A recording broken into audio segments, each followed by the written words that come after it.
हो जाएगा फिर हम इसमें ड्राई फ्रूट ऐड करेंगे सारे। इधर काट इधर ज़्यादा।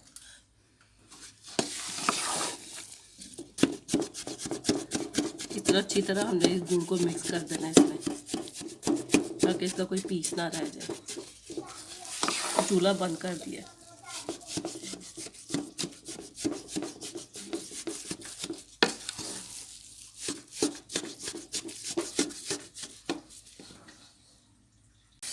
गुड़ अच्छी तरह मिक्स हो गया। अब इसमें हमने ये सारे ड्राई फ्रूट जो घी में फ्राई करके चॉप किया वो डालेंगे।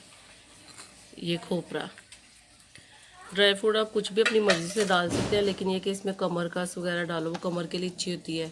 सौंफ और खसखस, अगर आपको टेस्ट अच्छा लगता है वो भी ज़रूर डालें, वो नज़र के लिए अच्छी होती है।